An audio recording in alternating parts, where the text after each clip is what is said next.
Transformative learning is what AI cannot do. It goes to the heart of our mutual interest, Brian, in embodiment. That when information comes into relationship with embodiment, something very different can happen as the potentials for complexity in our very nature, in our ground of being, can unfold. Transformative learning is what drives our development as embodied beings. Welcome back to the Boundless Body. So check this out. 63.5% of you who are regular listeners haven't subscribed yet to the show. So please take a moment. It would be really helpful to click subscribe. It's free of charge. It will really help us out. In turn, we'll help you out by bringing you better and better content. Along those lines, send us an email with your feedback, boundlessbodypod@gmail.com. Send us your feedback about how you think we can do better. Give us questions to address on the show, interviewees you'd like us to interview. It'd be super helpful. Aftab, Omer, it's a delight to have you on the Boundless Body. Thanks, Brian. I've been looking forward to this. Yeah, 1,000 welcomes to you, and I think this has been a long time coming. We will pick up the thread from before. Yeah. So I'm going to read your bio out, and then we'll plunge ourselves into a deep discussion about the dark layers of culture, embodiment, identity, and transgression. We got a lot set out in front of us here with this big topic. Sounds good. Aftab Omer, PhD, is the president of my alma mater, Meridian University, which offers degree and professional programs globally emphasizing the power of transformative learning. He's a sociologist, a psychologist, a developmentalist, and a futurist.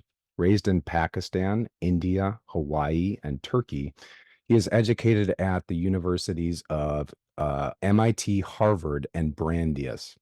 His publications have addressed the topics of transformative learning, dialogic capability, developmental power, cultural leadership, civil society, generative entrepreneurship, and the power of imagination. Aftab's advising work focuses on team development and on leveraging the creative potentials of conflict, diversity, and complexity. Formerly the president of the Council for Humanistic and Transpersonal Psychologies, he is a fellow of the International Futures Forum and the World Academy of Arts and Sciences. What a journey. So, as I said in that introduction, I had the great honor and privilege of attending Meridian. And so I think a good starting point would be to define transformative learning. What is transformative learning? How's it different than other types of learning? Transformative learning is what AI cannot do.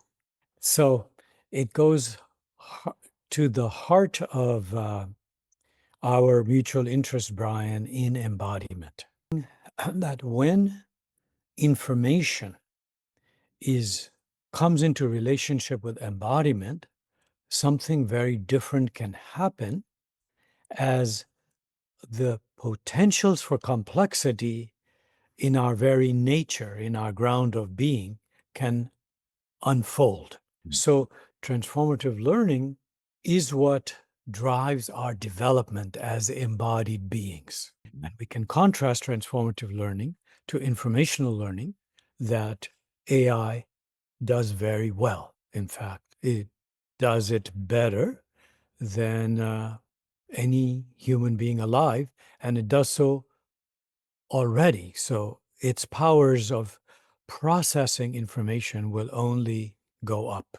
And in that sense, transformative learning, with the advent of AI, particularly the large language models, transformative learning becomes even more important, essential, crucial.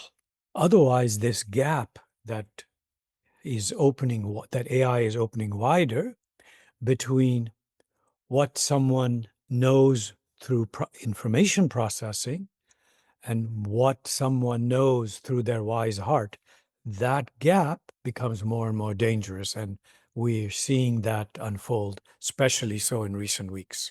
One of the things I like about AI is that in terms of information flows, it has a capacity to think and process in an interdisciplinary way, and it can make connections across disciplines.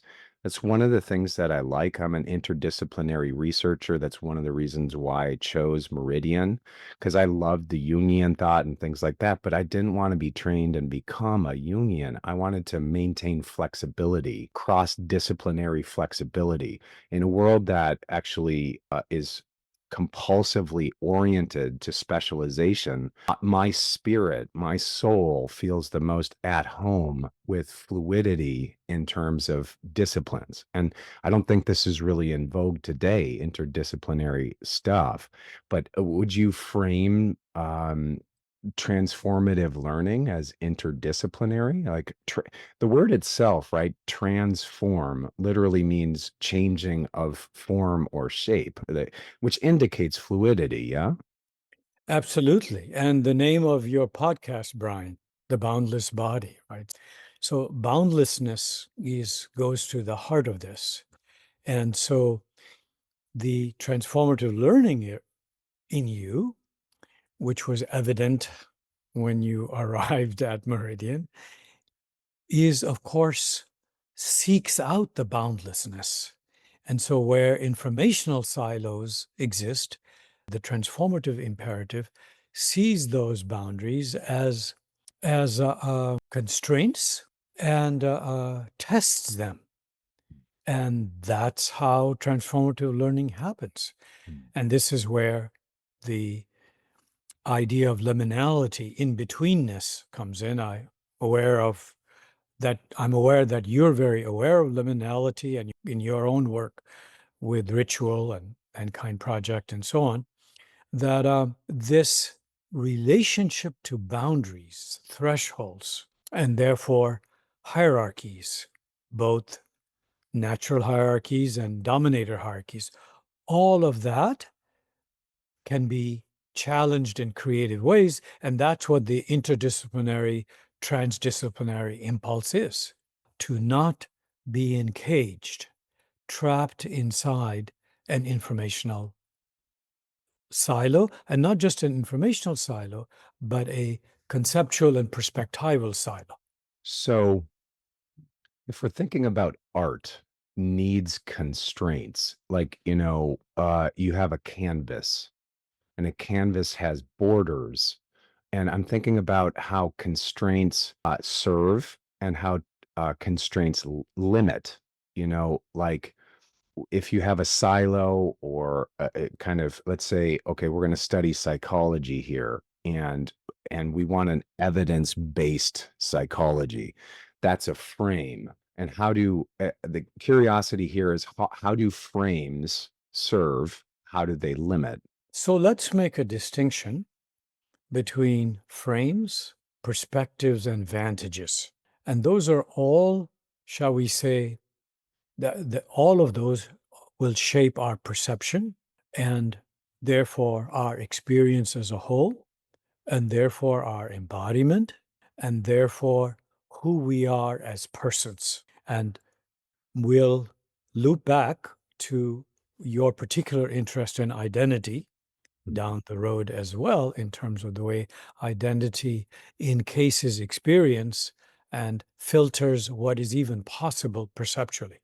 So, a frame, shall we say, is a fixed perspective that has been imposed on the inquiry from the get go. And so there are better frames, and in the sense that they catalyze more inquiry and are more receptive to being poked and nudged and transgressed, and that there are frames whose primary intent is to control and dominate. So vantages, on the other hand, are, shall we say, existential, ontological. It's a kind of that I am. Uh, this, the ground of being has in a mysterious way, enabled this temporary embodiment of a being that we recognize as a person. And that vantage is, in a certain sense, not transcendable, that I am. And in that sense, I am who I am. And whatever transcendent potential there might be is in the full embrace of that immanence, of that ground of that I am. Um, there's a beautiful line from Wendell Berry. You might know this uh, poet from the U.S., from Kentucky. And he comes from a generation of farmers. And one of his lines that I've appreciated is just simply, I stand for what I stand on. And so that congruence enables deep exploration. Mhm. So he has remained grounded to his Kentucky farm, but he can travel in time and place and heart, you know. Mhm. Yeah. Transcendence. That's something, there's a dynamic relationship between where we stand and our vantage point is and what we can see with that lens. And then also a capacity to witness oneself, I suppose, where one is standing in terms of what the vantage point is. Like, so I do a lot of trauma resolution work. That's my specialty these days, and do a lot of writing about the neurology of trauma. And what they're explaining in the literature is to when a person is re-experiencing a trauma, it is safer in terms of regulatory stuff. Like, a person will get really dysregulated when they're seeing a trauma scene, and just their nervous system will go bonkers, although they'll dissociate. That actually witnessing the scene from a transcendent position, a third person position, can help to modulate. It's in the literature very clearly. It's just safer to start from a third person distance before one goes fully into the ground of the trauma. So maybe this is the other side, right? So sometimes you kind of need a little bit of distance, a little bit of transcendence to approach the ground, which can be struck through with intensities, with affect. That's one of the things that I talk about with my somatic students a fair bit, Aftab, is that, there can be this assumption in the embodiment community that being in the body is always good and stabilizing, which on the contrary, it can be very, very shattering. And if you go too quickly into the ground, like a mincemeat for the psyche, just kind of meat grinder style. You're opening many doors for us, Brian, in terms of this relationship between experience, embodiment, and perception. The difference between a human being and a dog is a difference in vantage. And with that difference in vantage comes the possibilities and constraints of embodiment. So we can understand trauma, as you already implied and pointed to. We can understand trauma as a disruption in embodiment, that to the degree a traumatic experience is an experience that cannot be integrated, that means a constraint to our embodiment has arisen. And the sooner we can come into relationship with that constraint, find its potentials, and absorb or integrate so as to understand what distorted meanings we may have grasped onto. We're nearing identity here in terms of the relationship between traumatic experience and narrowed, anxious, purified identities. The etymology of the word anxious is actually goes to German for narrowing. Uh, so you mentioned three categories: frame, vantage, and then the third one was perspective. Did I hear That's that right? And that's they're right. I'm getting a sense that they kind of weave together and bleed into each other a little bit because I saw that you were kind of weaving perspective into your discussion about vantage. Can you speak a little bit more about perspective and how that's different from frame and vantage? Yes, and let's step into something that will be controversial. We are both interested in how the role of taboo in culture.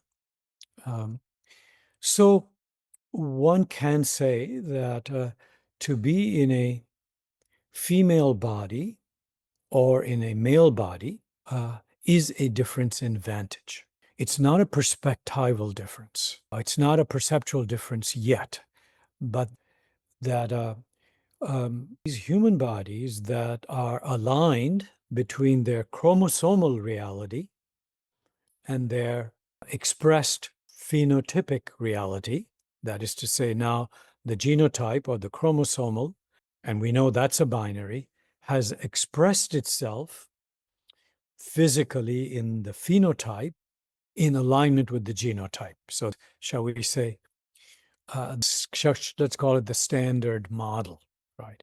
So, in that sense, that binariness of gender is a difference in vantage. And we either come to terms with that vantage or we suffer unnecessary. Well, I don't know about unnecessarily, because there are other necessities that have brought that on. But then, of course, we need to make culturally and societally, we need to make room for, well, not everyone is aligned in terms of genotype and phenotype. And therefore, various kinds of domination and oppression for people who are not aligned in that way.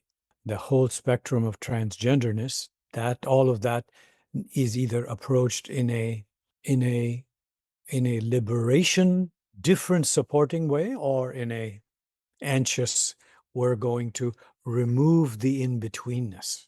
But recognizing the vantage dimension of gender is where you might say sanity has to be based on. The sanity has to be based in immanence, on the ontological.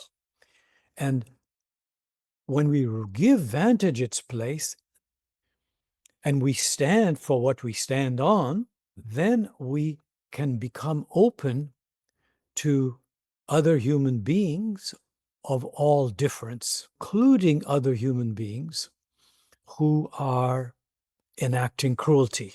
That is to say, a boundlessness to the expression of someone's embodiment as a human, and how do we meet them in their unique expression of their embodiment.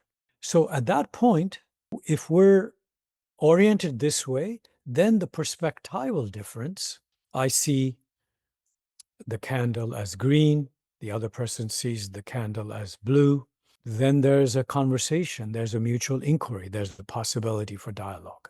So Deleuze's famous quote that, you know, in his intellectual, I think it would be perspective in this case, looks at the gender binary as kind of like he kind of introduced this phrase that humans are constituted by 1,000 tiny sexes. That in some sense, what he's saying is that each individual is an individual expression of gender. So we have like, 8 billion different genders because it's never combined exactly the same.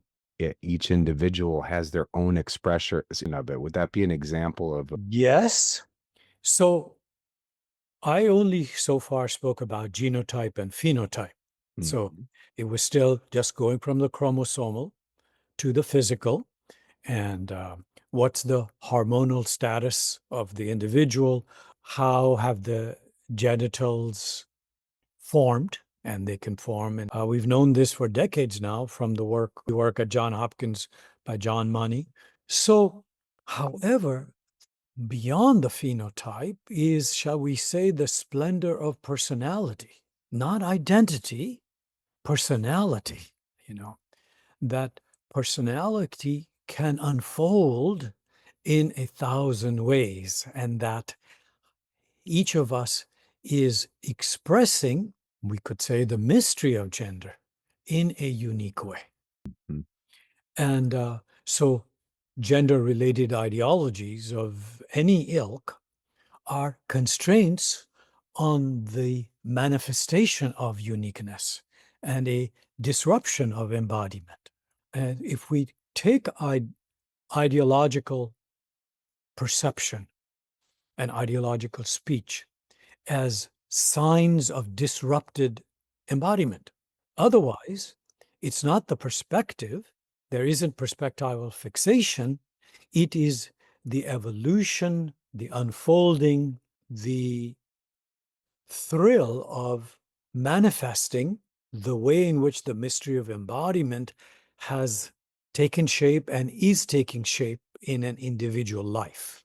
And we embrace that sort of living protoplasmic pulsation of meaning in that way and find difference meaningful, first and foremost, that any difference is meaningful, even though some differences, like cruelty, need to be met in a particular way, not necessarily in an embracing way.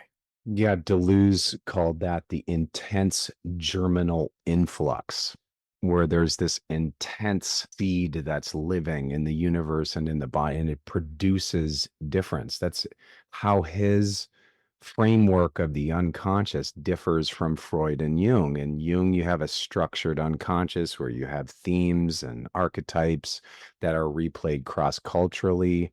In Freud, you have the topological model, that whole ego and id and superego thing. And in the French psychoanalytic tradition, where we find Deleuze, you have this more surrealistic image, and he says this wonderful thing about it that the unconscious is physics, that bodies are embedded in this intense germinal influx that keeps on producing difference, producing trans realities where there's a combination, mutation in nature, you know.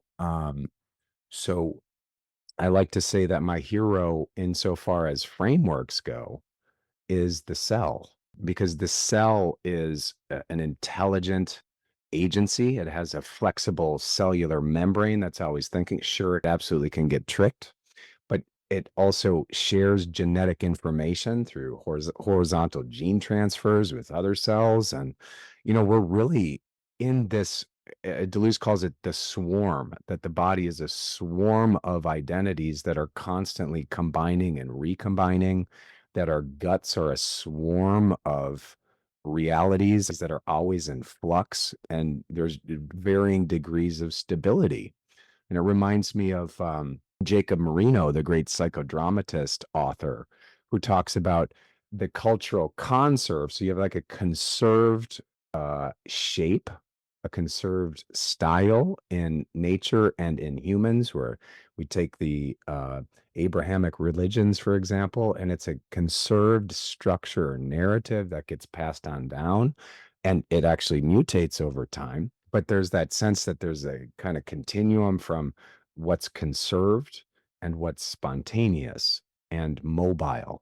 And I think this is really interesting, right? To what is trans really? Like, trans for me, when I hear it, always mobile. It doesn't, Mhm. so that's one of the difficulties ahead of us here, is like how to keep the dynamism of nature and the universe inside of the cultural egg, when the cultural egg tends towards too much stability, too much conserve, too much structure, too much framework, and too much opinion. And then so the question to follow up on all of that is, how are frame, vantage, and perspective related to opinion? Well, so opinion is what we have on YouTube now, right? Uh, thousands and thousands of hours of opinion. Uh, And where there is opinion, there is diminished inquiry, mm, because the the the leverage of inquiry comes when opinion, or for now, let's say perspective, becomes the object of inquiry. Now we have, in a sense, leaped to a whole other warp speed in terms of what can be conveyed and what possibilities there are of shared but distinct experience. And therefore, we've opened an entire meadow of relationality once that can happen. Once I'm interested in what where your opinion is coming from, and I take the content of your opinion as I just receive it, and then we can go meta together. You had made some earlier comments, Brian, which pointed to meta-awareness, metacognition, what at Meridian, as you know, we refer to as reflexivity. That with reflexivity comes a freedom of identity, a freedom of relationality, and a freedom of creative and coherent action, because we are now freed of opinion held anxiously, and therefore held, shall we say, with a cramp in our embodiment. So instead of our embodiment letting us play and fly and connect, it is in a management, on a management trajectory. And this could be, sooner or later, we're going to get to culture. But perhaps as a preview, we could say that the evolution of culture is intrinsically an enhancement of our embodiment and a constraint on our embodiment. And that once culture is able, once we get to culture in the context of civilization, now the constraints on our embodiment have profoundly amped up because we didn't evolve. Here we go back to your emphasis on any cell, perhaps even a cancerous cell, is more intelligent than ChatGPT. Oh, yeah. that any, shall we say, imminent understanding of intelligence is based in an understanding of what life is and how cells enable life to become more complex, that mysterious intelligence. So then trauma and how trauma is involved in the evolution of culture, in the appearance of individual and collective identities, and how both individual and collective identities distort the creative potentials of personality, that someone unfolds in a mysterious, unplanned, unpredictable, beautiful way. And then the question is, what kinds of difference will the culture allow? And what are the contexts, the spaces where these differences can begin to interact, to recognize each other, and engage in a kind of mutual unfolding? The phrase contact boundary comes up for me. You have vantages, frames, perceptions, opinions, coming together at a contact boundary. And, this is a complex, like it is in the cell. When a cell is in relationship with another cell or a community of cells, a lot is happening there. The complexity is actually astounding. And I personally think that a lot of psychological defenses are set up such that the contact boundary is avoided, that there's an intensity of real kind of like, this is Paul Tillich, in touch with the naked absolute.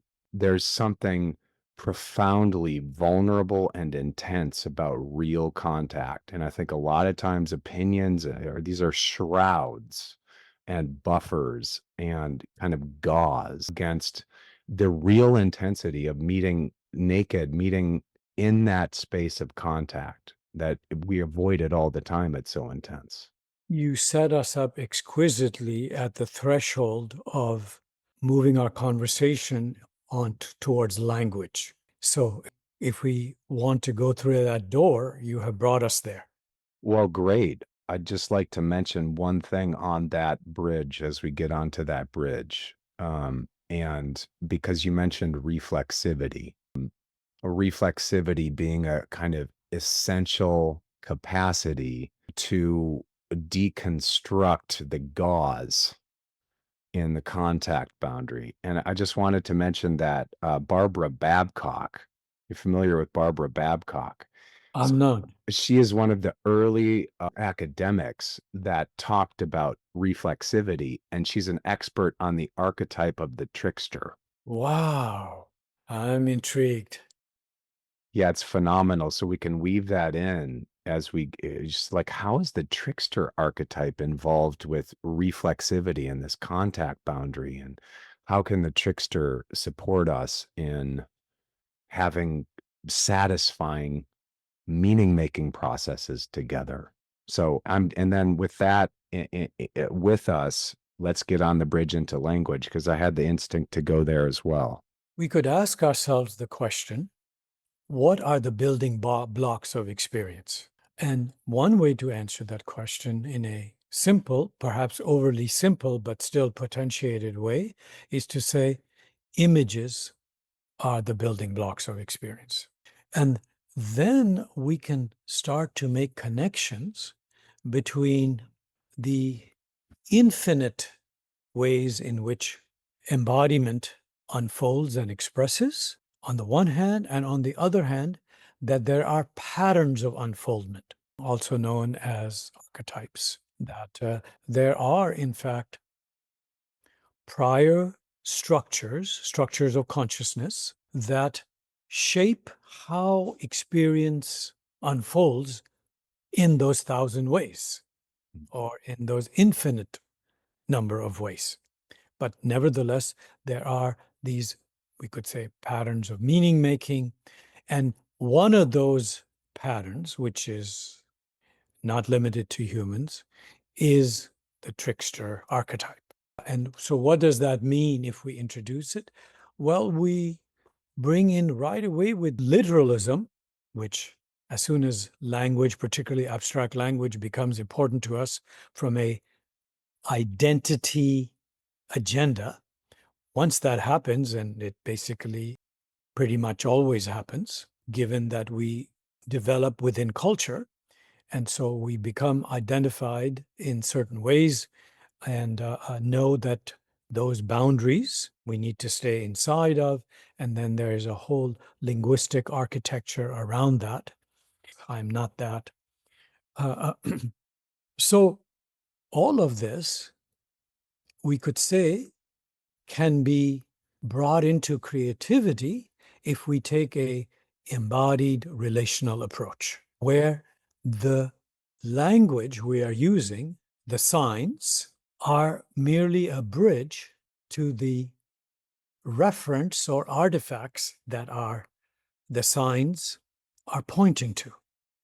And once we're there on that bridge together, that's where the trickster archetype, or our, shall we say, the play of our trickster competencies becomes so relevant to also engaging culture and creating culture that is liberatory. So in this sense, the trickster, as it shows up in the mythologies of the world, has a liberating function. And that includes liberating us from the confines of identity-bound language. So there's a influx of intense, well, I mean, Deleuze called it the intense germinal influx. So like a ground, in the universe that is impregnated. It's a gestating space. There's a force in the background. There's a force in the ground that produces difference, is what I'm thinking about. And that is what produces language, what produces the link between, and I'll just show the audience something real quick here. This is octahedral pyrite. I'm a big fan of the octahedron because I love Bucky Fuller. Octahedron being one of the most stable forms in the universe. And if we're just acquiring language, you and I, okay, we would eventually come up with a word that represents this. Okay. And this could represent, there could be a link or a triangle of some kind between the word that we produce, okay, which could be ong. Let's say it's ong. And that ong doesn't just mean this. It means, for example, that it means the moon, because you and I are around the fire, and suddenly we end up saying ong, and we come up with this decision that this means the moon. We decide that that's what it means. And then there's like a collective decision in this moment that this is what this thing represents. And so let's say that the moon then also represents a deity, and that deity is like the founding deity of our tribe.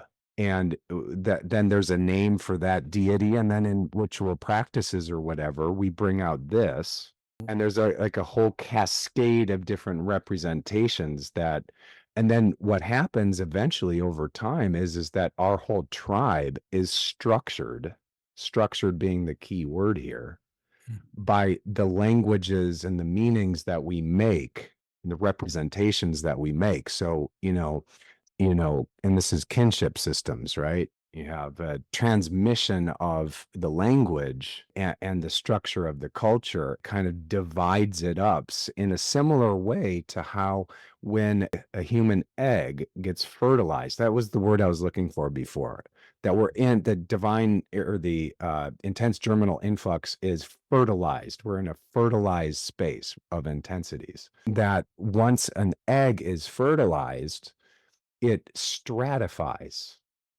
into different structures. So the individual cell has tremendous flexibility, just like our sounds that we make and what we make them mean have tremendous flexibility.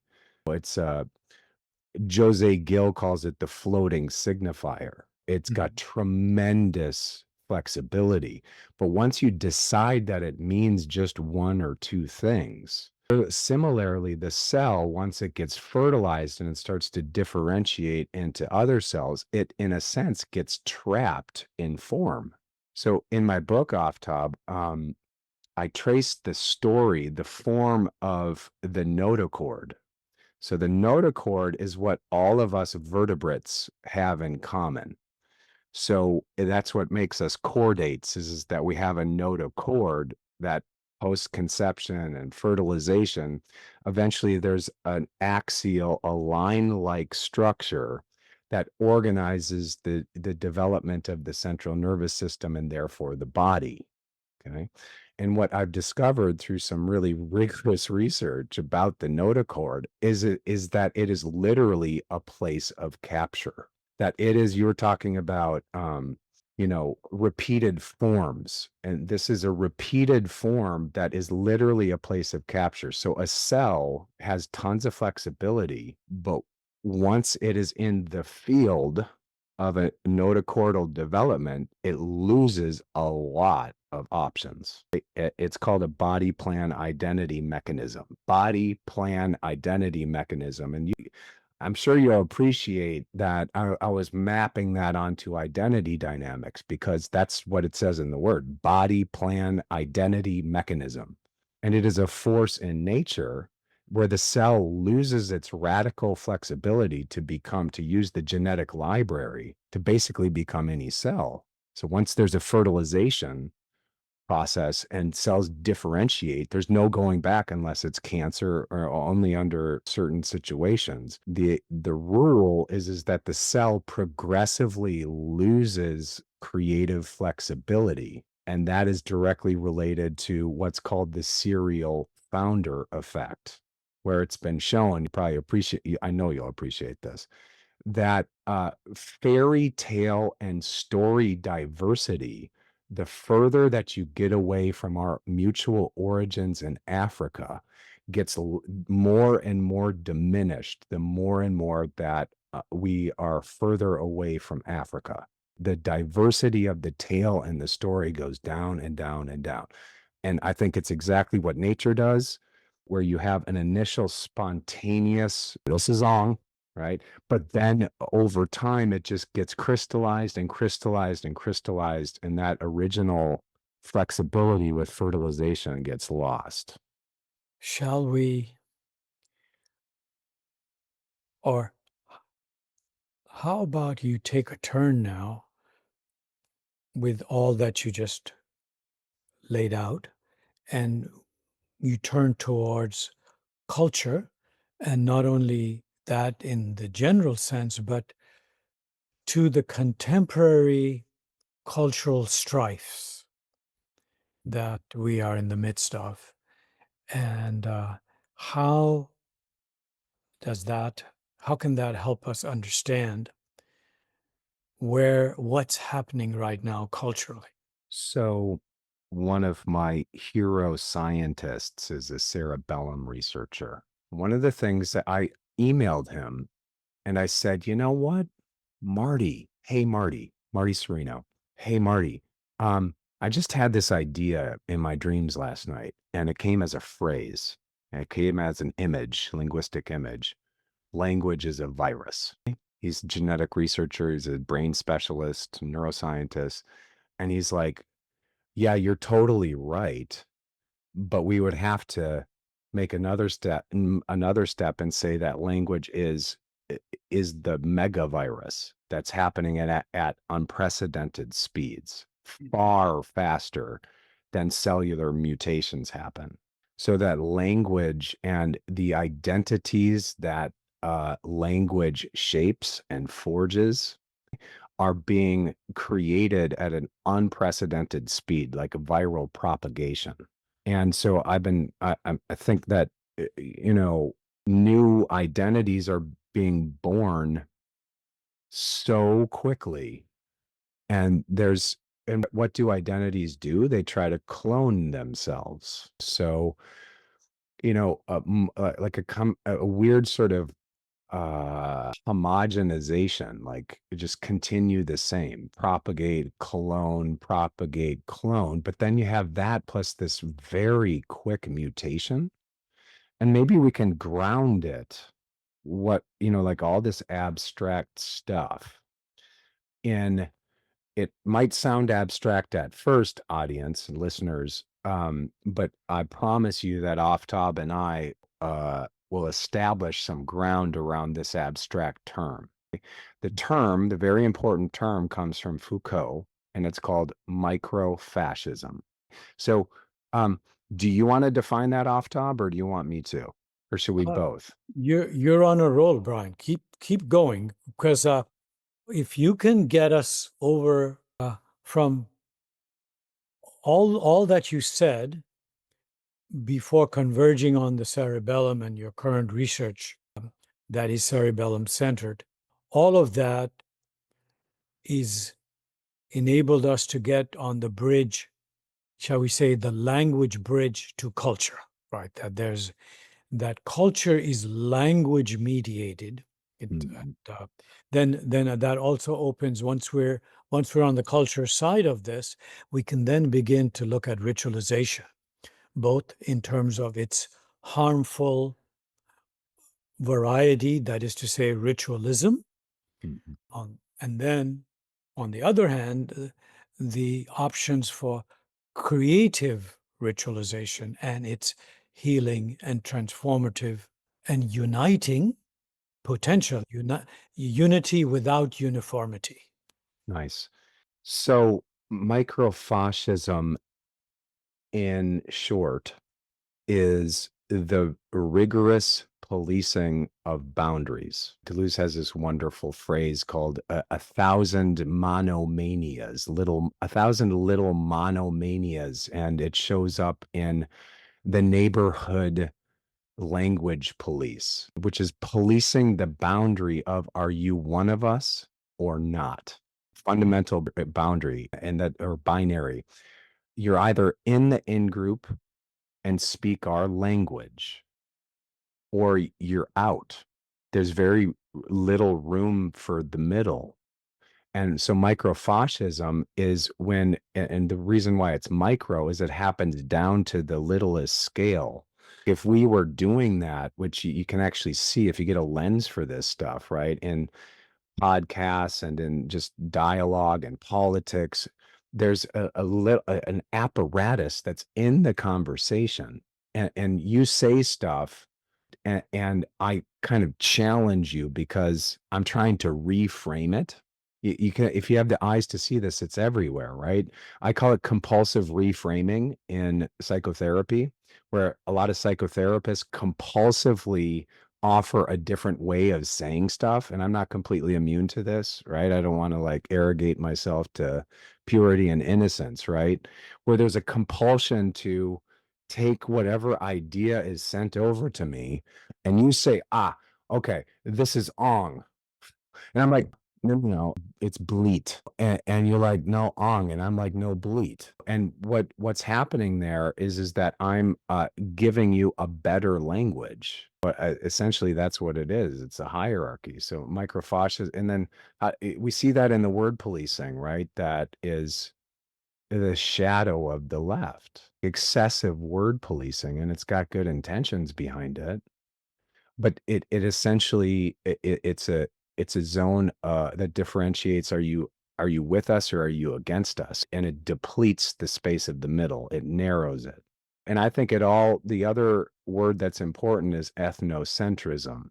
I think it's a radically important word. The tendency of an ethnicity and a language to, as a gradient, get more and more rigid boundaries about who's allowed in. Ethnocentrism is the tendency of a culture or an ethnicity or a race or religion, but it's all fundamentally about language. That my language is the innocent and pure.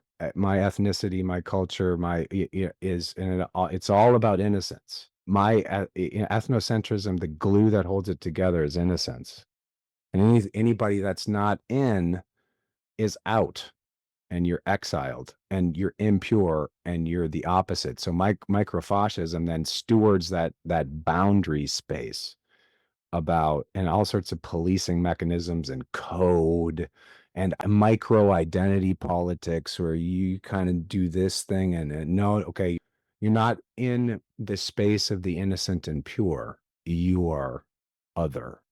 I feel very resonant to what you're saying, Brian, and I'll come at it with a different set of signs, a different set of signifiers. So, but first, just a very concrete thing that there are people now who are referring to the January 6th attack on the Capitol. They're referring to that event as J6, Uh, J6. And just that term, J6, has a lot of meaning, defines a lot of identities and ideologies, and a lot of. So J6 is a signifier that says it was not only okay, but it was right to pardon all the people that had been put into jail because of their actions on January 6th. So we'll keep that as a current event, and with all the ways in which the event enables us, orients us, and enables us into collective action that is creative and coherent, or cruel and destructive, like that. And so much depends on to what degree we come into relationship with the event horizon. Okay, that's the J6 or January 6th. If a person says January 6th, they have identified themselves with a particular telling of the past and its meanings, and J6 means something else. It's the overreach of the Justice Department, and so on. So we'll keep that as a event to orient some of our more abstract reflections that we're engaging in. So here there are some choices for us to make about how we're going to approach this. I'll zoom out first. The brain, including the cerebellum, of course, enables consciousness. Doesn't explain consciousness. There's lots more that is happening that the mystery of consciousness arises.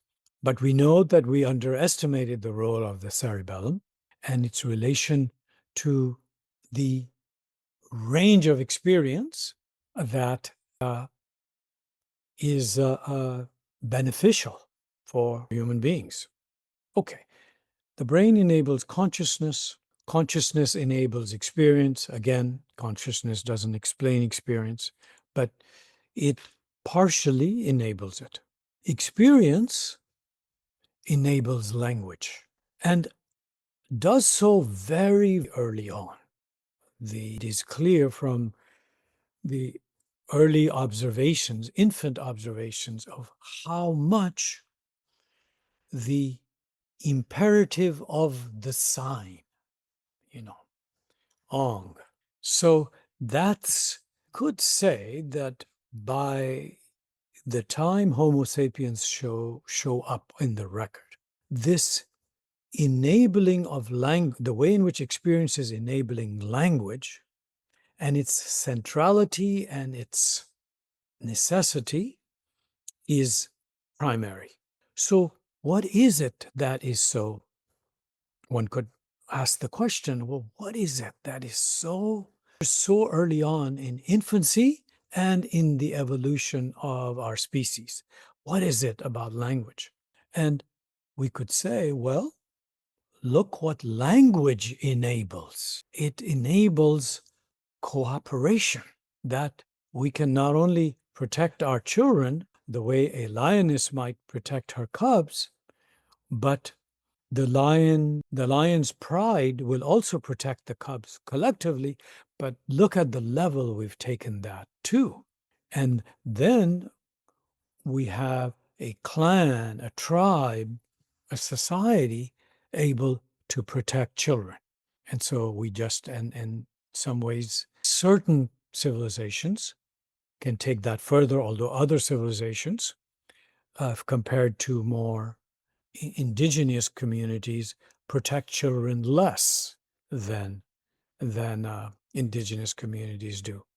So all of this to say is that if the brain is enabling consciousness, is enabling experience, experience is enabling language, that to the degree human culture is distinct from the culture of baboons, for example, is that while baboons have complex communication practices, which we mostly don't understand but can infer, that it's language that is enabling culture, and that in doing so, a identity agenda gets very entangled with traumatic experience.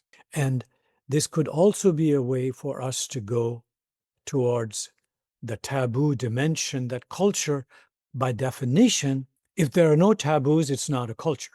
So in that sense, taboos make a culture.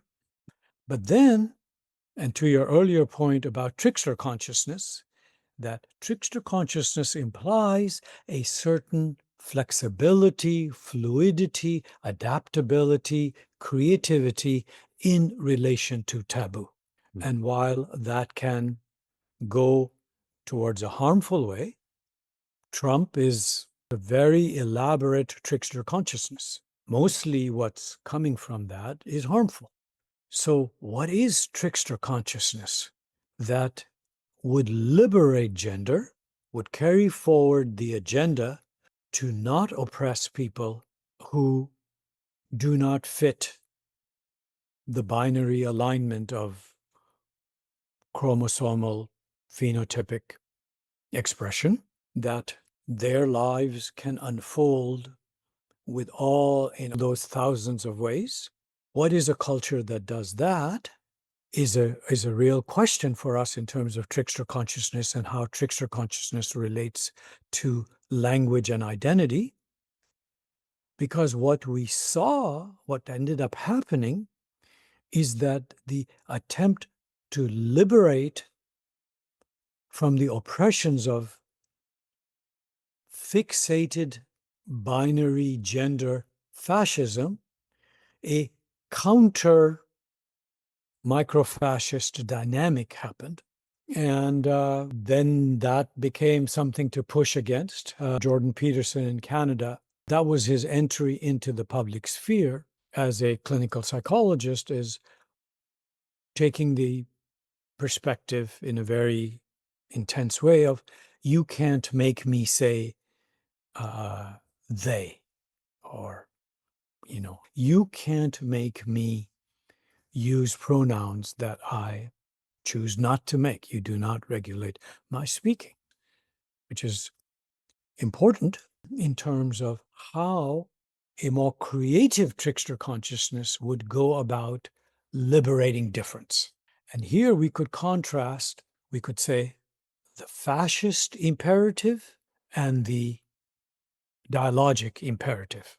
And then all our work with trauma and embodiment becomes central, because experience that's traumatic disrupts embodiment, and therefore we can say disrupts how experience can be embodied and therefore empower us. And so traumatic experience is in effect moving us in a fascist direction, where we now will rely on a, shall we say, pseudo solidarity, that we will choose a way to belong that isolates us with a subgroup, that our belongingness is tied up with a narrow, fixated, epistemic, static definition instead of our belonging to life. I find it interesting that identities are propagating so quickly and so often as kind of almost schizophrenic, in the sense of identities are defining themselves by what they're not, Mhm. which they probably already always have in a way. But I'm thinking about terms like I'm non-binary, I'm anti-racist, I'm um I connect with non-dual spirituality. I'm a non-dualist. And how much dualism is baked inside of the terminology itself. I'm not I'm not dual. Well, it's a very dualistic term, don't you think?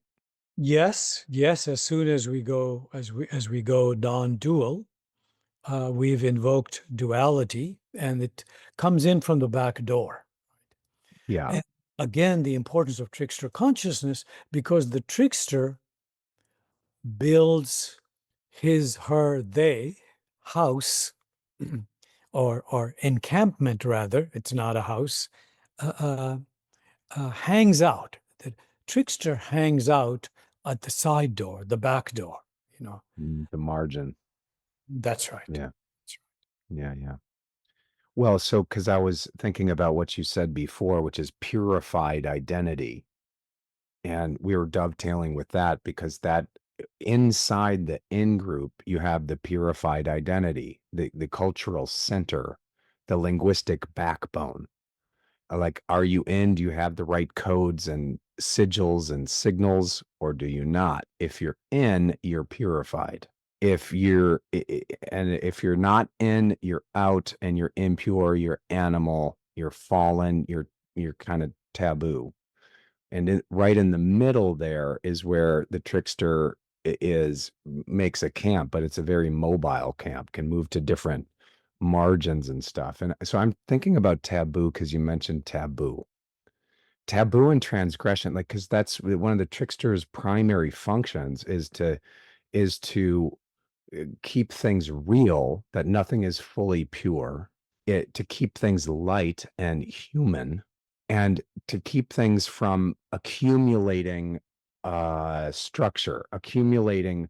It prevents the accumulation of power. Jose Gill's work is incredible. He talks about how the rise of imperialism had to do with the absorption of the king, the ancient African kings, of the magician function. And the trickster's part of that function, so that the king appropriates and absorbs this mobile principle and then just propagates the imperialist agenda, which is essentially a purified identity agenda, which just propagates fascistically at the large system scale. So Trickster has a lot to do with, wait, hang on, nothing is fully pure. And I'm going to expose the grandiosity. I'm going to throw shit at it, or menstrual blood. And how does taboo relate to all of this kind of complex contact boundary between identities? What does taboo have to do with it? One of the most common taboos is menstrual blood. How does menstrual blood in the ancient mind, how does it bring our attention to how identities are maintained as being pure, established and maintained? There's an opening here to explore comedy as a form of trickster consciousness. We can say that the trickster's loyalty, deep loyalty, is to being over knowing, to the ontic over the epistemic. So trickster consciousness keeps upending, deconstructing power-dominated knowing in service of being. Mhm. The artifact, the referent, the ground can give birth to the seeds that are inherent in the soil or ground of being. And that means that trickster consciousness is loyal to aliveness and to the possibilities of embodiment, when loyalty is to life rather than the forms that have emerged to direct life, to contain life, to amplify the power of some over others, and the catastrophe of civilization. So the trickster can have the capacity to play with the power of taboo. And taboo, it cuts both ways, at least two ways. The holy and what people have reverence for on the inside as being pure, and on the other side, the impure. And the Yes. trickster has mobility moving back. So menstrual blood, I imagine an image of like a trickster coming onto the scene with menstrual blood on her or his or their face, and coming onto the scene of purity where the identities are policed, and bringing in that element that is judged as being impure, and holding up a mirror. That's what Barbara Babcock is talking about so much, that the trickster and reflexivity is like looking into an infinity mirror. When you look sideways into a mirror and it goes on to infinity.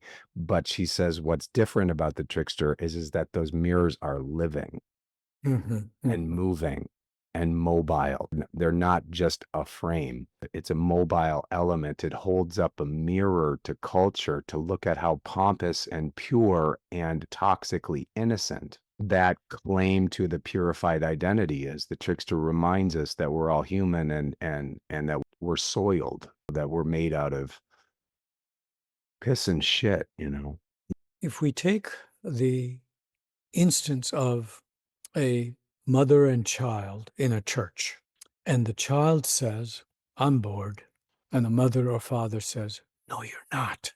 So that's a fascistic moment, that the child has been denied their experience, the particularity of their experience.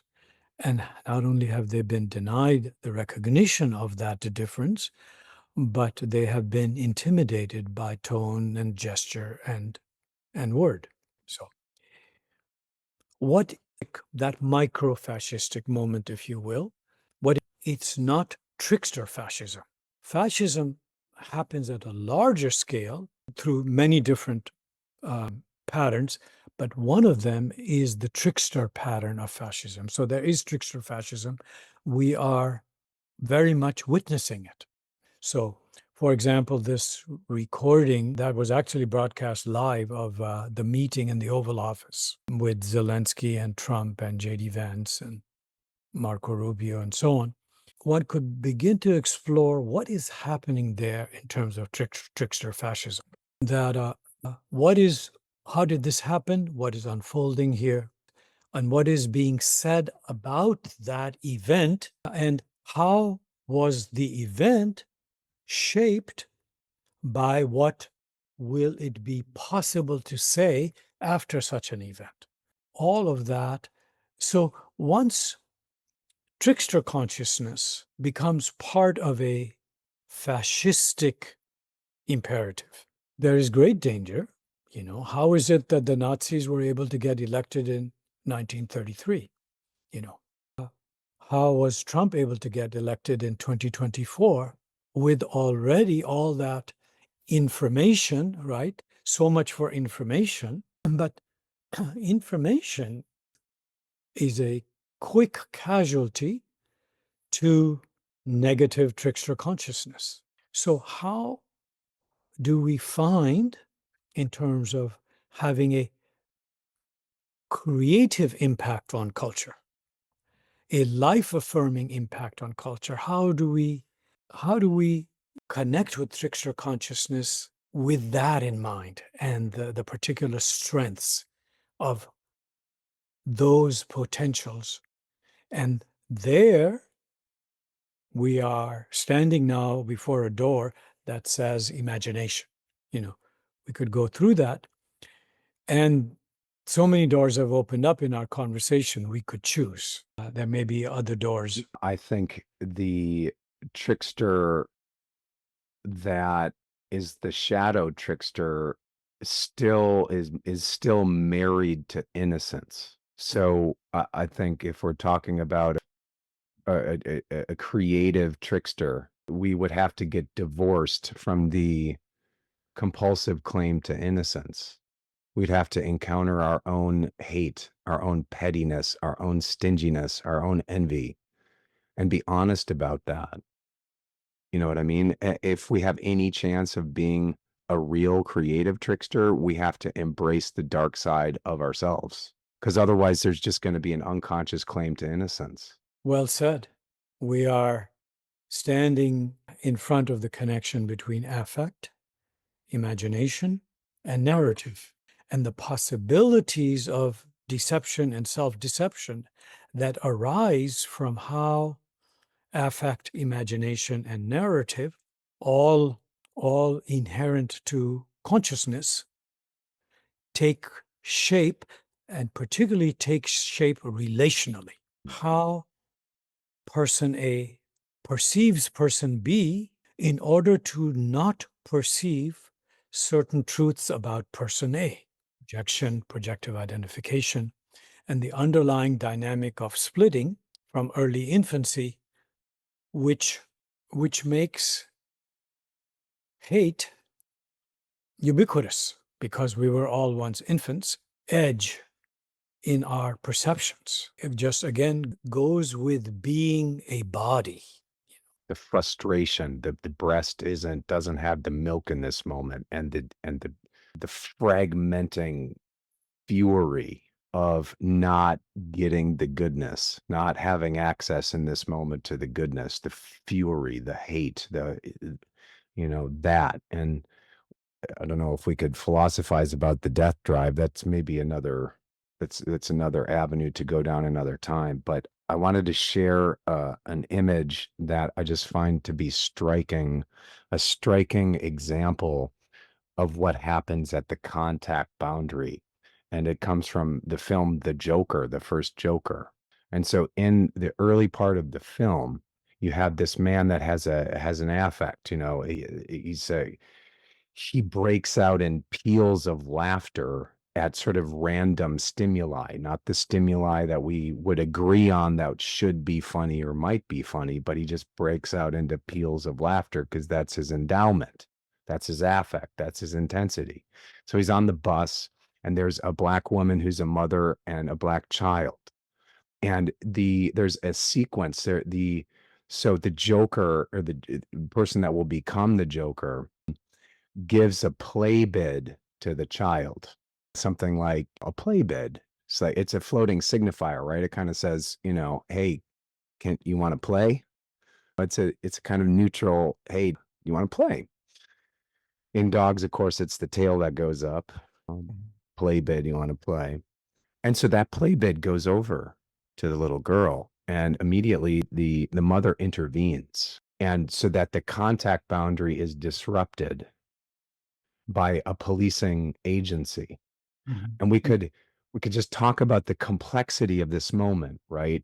I think this is just a genius moment about how the trickster pivots into a cancerous agency. If the trickster isn't accounted for and isn't ritualized in a way that continues to uh, kind of break down the virus or the cancer in society that has to do with the accumulation of power, it'll turn cancerous itself. Yes. And purity exiles trickster. It's almost inherently, you know. And so, therefore, we get to creative transgression of taboo. That is there some way to begin to play with purity while understanding what re-traumatization, the backlash of re-traumatization. So that deftness with collective trauma and how collective trauma becomes institutionalized in these purified structures that will be protected at all cost, literally at all cost. So we haven't spoken directly about collective trauma, but we've implied it in our whole conversation that once purified identities have situated themselves, once purified identities have emerged from traumatized experience and are now structured as a family or as an organization or as a society or a subgroup within society, we are already in the fascist landscape where there can only be the mono-narrative landscape of the fascist collective. So how does one engage trauma at the collective level? And so comedians have become very important now because, so for example, Saturday Night Live, this conversation in the Oval Office happened happened on Friday. Mhm. And by Saturday night, SNL had turned that into a spoof. And it was striking in its intuitive depth in terms of, because of course, the caricature is based on exaggerating certain patterns. Mhm. And so through that, the vehicle of comedy, a lot got conveyed. But of course, a lot got conveyed to whom? Primarily to those who were already receptive Yeah. in their playful affective sensitivity. And then also had and this is where the shadow is, a element of purified identification against what's being satirized. And this is part of the problematic of the kind of innocence that is cloaked. It's in innocence in drag. The comedian, the trickster, can kind of trick us into ideology, and the fiercer edges of what the trickster's design is an anti-structural, putrefying, shit slanging. If there's any of purity there, it will be jettisoned. If there's any element of purity there, it will be jettisoned.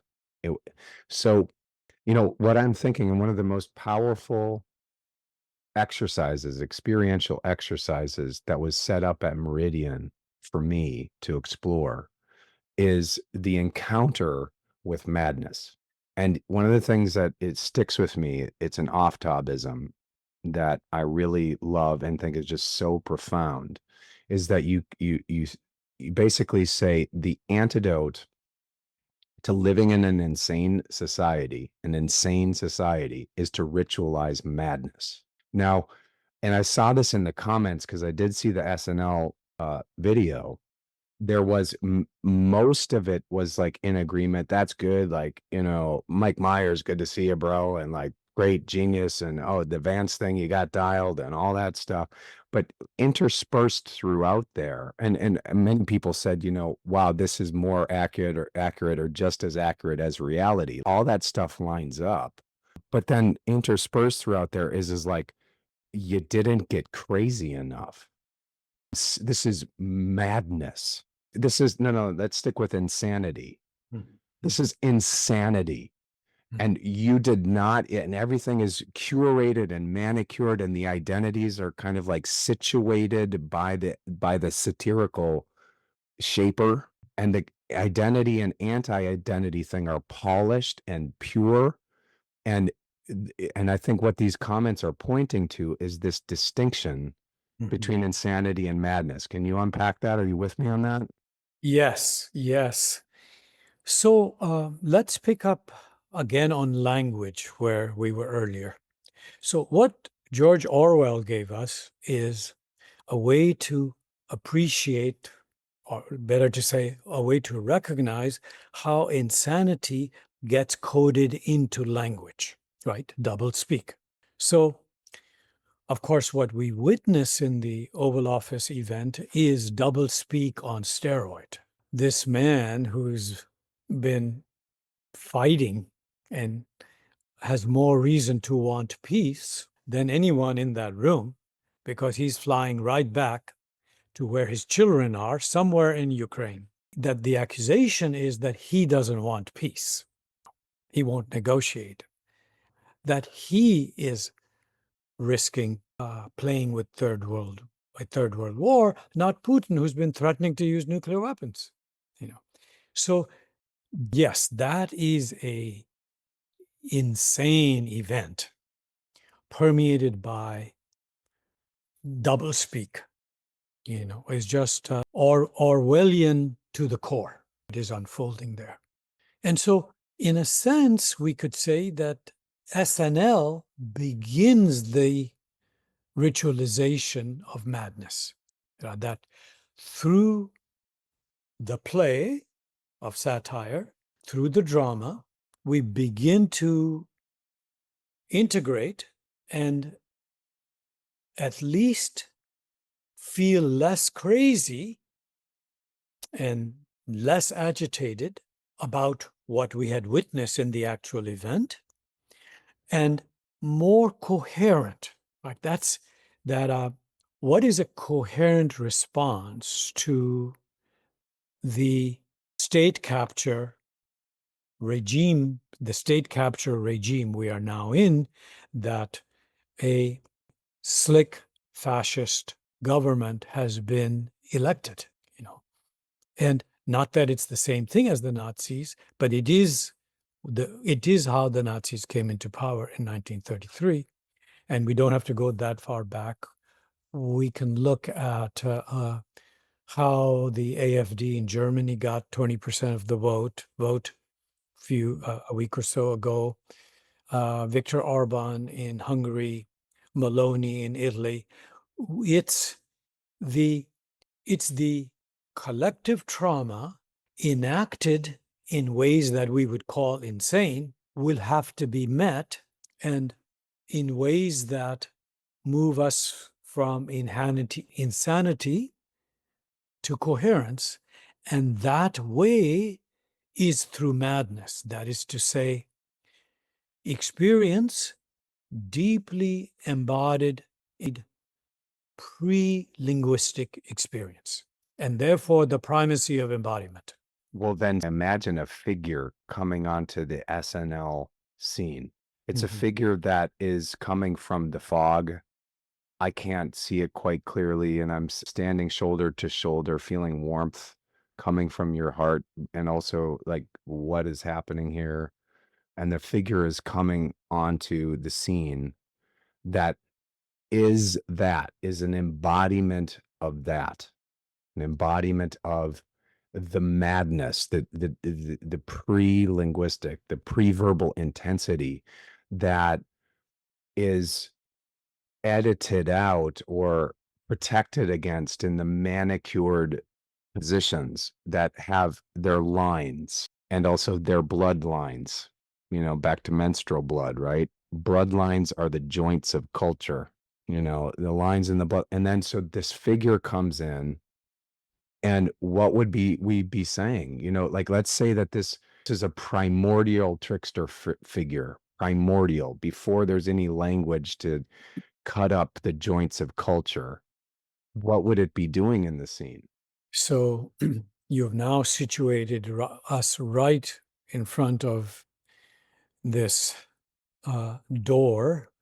It's a dark door, and when we open it, there's this crevasse of darkness. It's not clear we can step through that door, but I know from our prior conversations that you that this is the door of hate, and this could be when we do some mutual inquiry around hate, that once the affective structures of consciousness have not been embodied in a creative way and have not connected with the later structures of consciousness. Now this is sitting there.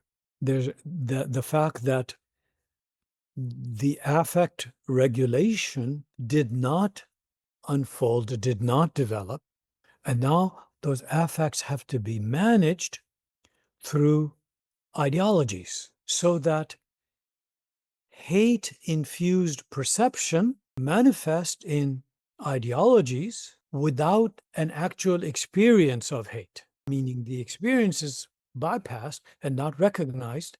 So if we were to say that Trump and Vance were hateful towards Zelensky and even more shockingly towards the Ukrainian people and the tragedies they have endured over the last 3 years, perhaps 70 million people would say they love America. There's nothing hateful about it. They're not hating, they want to help.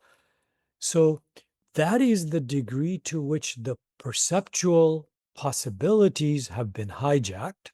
And that is insanity, to not be able to see, to not be able to perceive what is the artifact that is directly in front of us. And then on the other side, you have the manicured roles of the comedians that are also running, in my estimation, their version of a chasm as well, because the hatred is there. The hatred is in the room.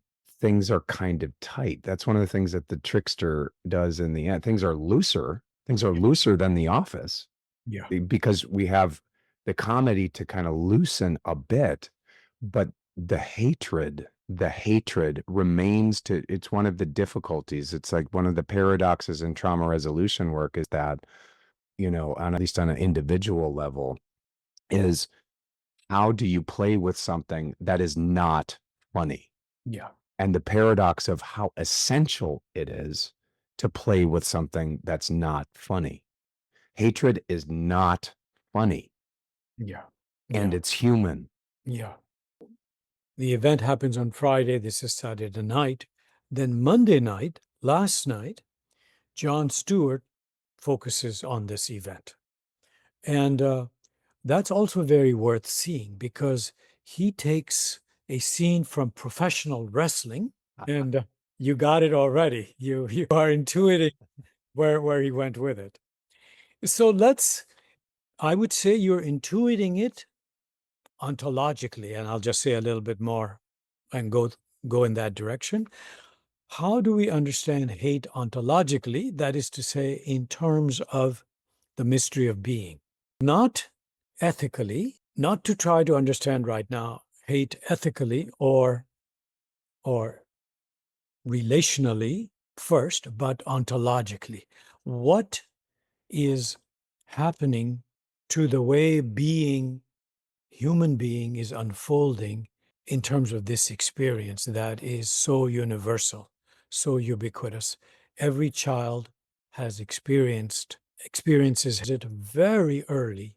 The responses to the child's hate, which we could say simply go with experience, in that to the degree to be a being, a particular being, implies an embodiment of needs.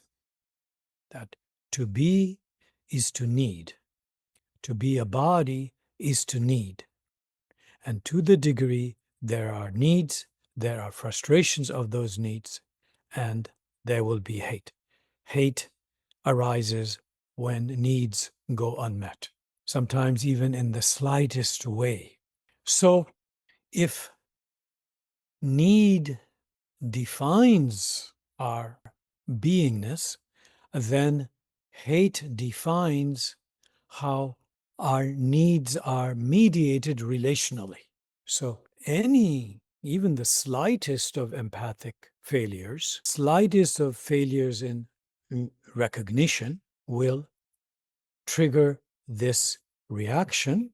And we could say that hate is a reaction to unmet needs, and that affect dysregulation generally, if we are generally affect dysregulated, as we are in relation to traumatic experience, then we cannot become aware of hate in ways that the experience of hate could transmute, which it can with enough meta-awareness or reflexivity and enough ritualization.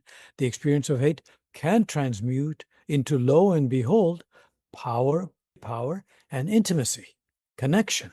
And that recognizing that hate is a tear in the fabric of love. So hate and innocence, I'm thinking, are ubiquitous. The claim to purified identities that jettison hate as something other, and hate and envy and the really dark stuff is left for the other to hold. Yeah, well said. So the other is out there lonely in desperate hopes that a friend will appear, you Yeah. know? And I'm thinking about, because there's a moment in my experience as a student at Meridian where I felt like there was a friend there looking at my hate and the honest encounter inside myself of my own hate, my own envy, my own grasping, my own just like fragmenting needs, my own madness, that there was a space for that. And not everybody was along for the ride. Everybody's at different developmental stages. Yeah. So I had to go through processes to kind of like get the Velcro patches off of me, managing other people's projections, bringing that sort of dark material out. And that's what we have to risk, I think, to have the courage to be human in our human elements, like the distress of not getting, and the hatred, not getting a need met. And what would that look like? I know what it looks like. I know what it feels like to step into a space and just feel free and safe in all of my horror, like the hatred, all of it, and then just have a welcoming embrace be there. How do we create spaces like that? Like this is transformative learning in a nutshell, right? How do we create a crucible for the transmutation of this stuff, and how to find our humanity and humor there? And you know what you described so well right now, Brian, we could refer to that as how do we convene a dialogic commons? Commons, a space, as you said it, where difference can meet difference. What, to take a very primal image, what is a parent gifting to the child when the child is reacting with hate? And what is the gift when the parent is able to say, tell me more, instead of silencing in various ways? Going back to the earlier example, the child says, I'm bored. The parent says, no, you're not. So just cutting, but the opposite of, tell me more. Let's harvest this difference, including the range of your experience that is reactive in the form of hate. And what does it mean to have a space where that can be held? How developmentally complex is that space? So all the developmental asymmetries that come with where any of us is developmentally, that there is enough play of imagination and play of trust to hold it. Yeah. Well, it's not just to think about the purified identity and how deep that is in terms of the formation of identities. I'm just thinking about advertising the thing. You and I doing a workshop, Aftab and Brian, the creative potential of hate, trademark next week on this webinar, and I don't imagine that many people showing up unless they had the gumption to sit through this intellectual ride, and it requires a weird relationship with abstraction, I suppose, right? Because it's not like, just like we can just throw out a new identity there that is completely impure because we're saying hate. Not only that, worse, we're saying that it could be useful to actively access it as a fundamental part of bridging the chasm, and it's kind of weird, and that's a hard sell. Like, how do we sell that? Like, Purified identity is based in the exiling and denial of hate. And that's why hate enactments, collective hate enactments, namely scapegoating, are based in such purifying practices. And so keeping the anti-purity possibilities of consciousness, namely trickster consciousness, showing up in various kinds of creativity, including comedy. It's one way to understand the enormity of what happened in ancient Greece in terms of collective creativity. You know, all the mythology, the art, the creativity in politics, all of that. So this ritualization of madness and madness. So what can we say about madness when the term is used in that way? We could say madness is wherever our experience is intensely reactive. It is unmediated, not only not mediated by language, but is unmediated by the complexities of consciousness. It is just intense, and it is so intense that our ability to be at the contact boundary is gone, has collapsed. And so we are actually in danger when we are in the grip of hate. And we are also in the danger when we're in the mad domains of awareness, of lack of awareness. Like madness, madness entails not only the absence of metacognition, but it is a crumpling, a collapsing, an intense narrowing while concurrent intensification of experience. So it has much potential in it, much collective potential, also individual, if we can approach it with awareness. yeah. And it's complicated, right? Because different people have different windows of tolerance for these intensities. It's part of the complexity, right? So it's hard to kind of gauge capacity sometimes, right? I mean, you're a president of a university and you do interviews and you kind of do the best you can to gauge capacity. But there's always going to be a roll of the dice when you step into that space of dancing with the shadow. So maybe there's a way that you could put it, and we're finishing up now, and it's hard to zip up such a broad discussion, such a far-reaching discussion about encountering the shadow. What would be, I suppose, an image of how to do this stuff, how to put this identity stuff and the madness beyond identity, how to put it into a container that isn't compulsively policing who's in and who's out and not trying to compulsively propagate a purified identity. Like, how do we do it? Yeah, yeah. One way we might refer to that intention, Brian, is as the dialogics and aesthetics of healing. Or we could also say the dialogics and aesthetics of transformation, both individual and collective. So I once did offer a workshop seminar on envy. I was there. Oh, is that right? I was there. Yeah. So that worked out, and quite a few I was the said, only male. I wow, was the only male. There's 25 people there. I mean, aside from you, I was the only male participant. wow. Well, Interesting. thanks for coming.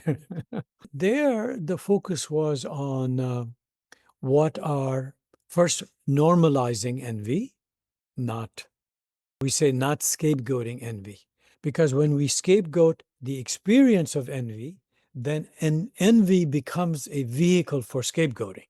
So it's a reversal of that, is that need and desire are, are the forms of experience and being embodied beings.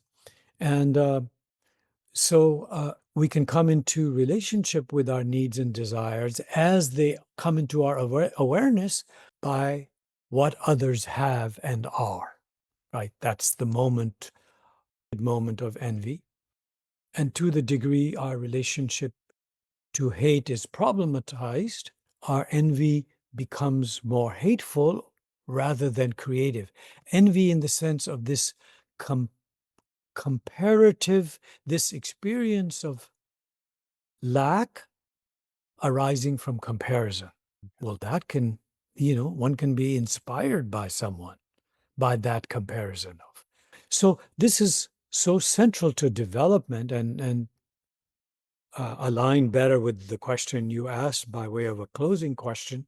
Understanding that development is real, human development is real, individual and collective, that it's multidimensional, and that convening spaces where we can work with the developmental asymmetries that go with the uniqueness of being a person, that convening such spaces, which would be experimental, innovative, playful, the opposite of fascist grouping based on purified ideologies, perspectival fixations. So it really is the opposite of fascist dynamics. I'll pause here.